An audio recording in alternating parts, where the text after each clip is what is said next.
아프기 시작한 순간보다 인정받기까지의 과정이 더 힘들다. 산재병이 아니라 입증의 싸움이다. 평생을 바쳐 일했는데 그 대가가 퇴직하고 나서야 고통으로 나타난다면 과연 그 책임은 누구에게 있는 걸까요? 오늘 다룰 이야기는 바로 이 질문에서 시작합니다. 25년간의 고된 노동이 몸에 새긴 상처를 인정받기 위해 거대한 시스템과 맞서 싸워야 했던 한 노동자의 아주 의미 있는 승리. 지금부터 자세히 들여다보겠습니다. 일은 몸의 흔적을 남긴다. 이게 그냥 듣기 좋은 말이 아닙니다. 오늘 이야기의 주인공에겐 수년에 걸친 싸움을 버티게 해준 하나의 진실이었죠. 자, 그럼 그의 여정을 한번 따라가 볼까요? 공장 바닥에서부터 시작해서 법정까지, 그리고 이 승리가 오늘날 우리 모두에게 어떤 의미를 주는지 같이 한번 살펴보시죠. 우선 이 이야기의 중심에 있는 주인공이 어떤 일을 했는지부터 알아야겠죠? 때는 1992년, 그가 한 화학비료 공장에서 일을 시작합니다. 2017년까지요? 네, 무려 25년입니다. 정말 한평생이죠. 이 기나긴 시간 동안 그는 화학비료를 만드는 아주 고된 생산 과정에 자신의 몸을 던졌습니다. 그의 주요 업무 중 하나가 바로 이거였습니다. 3kg짜리 해머로 기계를 계속 내리치는 일. 이게 생각보다 정말 고된 작업이거든요. 거기다가 이것 보세요. 7.2kg에 달하는 에어 브레이커. 이 무거운 걸 들고 일하면서 그 진동을 온몸으로 다 받아내야 했던 겁니다.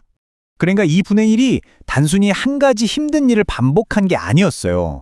무거운 도구를 들고 팔을 어깨 위로 계속 올렸다 내렸다 하고 6, 7kg짜리 쇠막대를 계속 밀고 찌르고 매일같이 정말 하루도 빠짐없이 어깨에 엄청난 부담을 주는 작업들이 복합적으로 이어진 거죠. 그렇게 25년을 일하고 2017년에 드디어 퇴직을 합니다.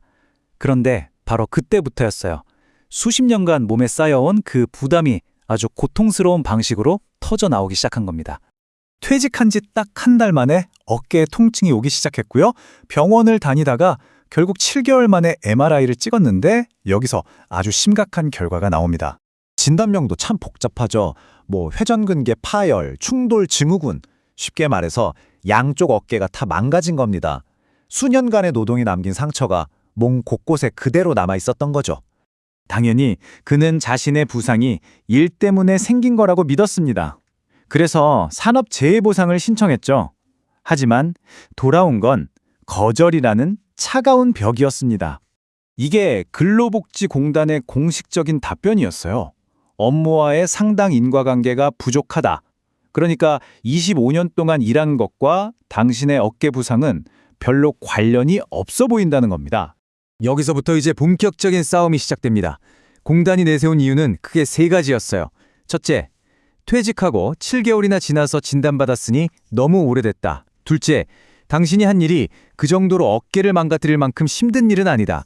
셋째, 마지막 6년은 관리직으로 편하게 일하지 않았냐. 하지만 현실은 완전히 달랐죠.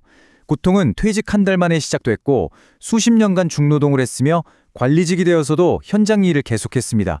서류 위의 논리와 한 사람의 인생이 담긴 육체적 현실이 완전히 부딪힌 거죠. 재심사 청구까지 기각되자 그는 결국 이 문제를 법정으로 가져갑니다. 그리고 법원은 공단과는 좀 다른 시각으로 이 사건을 들여다보기 시작했어요. 법원의 판단은 아주 명쾌했습니다. 공단의 주장을 하나하나 반박했죠. 7개월이라는 진단 시점이 중요한 게 아니라 퇴직 직후부터 통증이 시작됐다는 사실이 중요하다. 업무 강도도 마찬가지예요. 잠깐 한 게 아니라 17년 넘게 어깨에 무리가 가는 일을 계속해왔다는 장기적인 노출의 핵심이라고 본 겁니다. 말 그대로 25년이라는 노동의 전체 역사를 인정한 거죠. 그리고 이 판결의 가장 중요한 지점은 바로 이겁니다. 법원이 업무 부담으로 쌓인 손상은 퇴직 후에 증상으로 나타날 수 있다는 점을 공식적으로 인정한 거예요.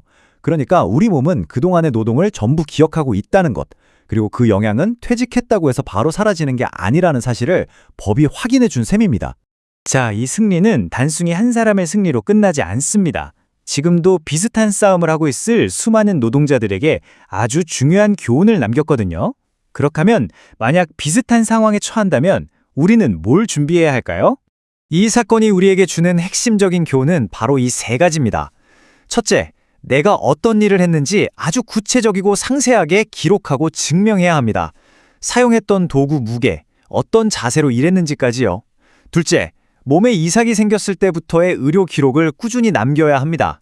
연속성이 중요해요.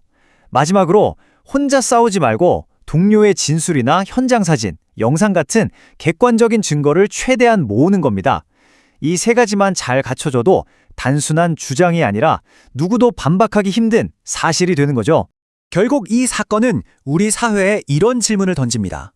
한 사람이 평생을 바쳐 일한 그 헌신의 가치, 그리고 그 노동이 몸에 남긴 흔적을 과연 노동자 스스로가 이렇게 힘들게 증명해야만 하는 걸까요?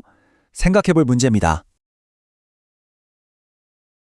안녕하세요. 산재 보상에 대해 궁금하신 점이 있으시면 언제든지 연락 주시기 바랍니다.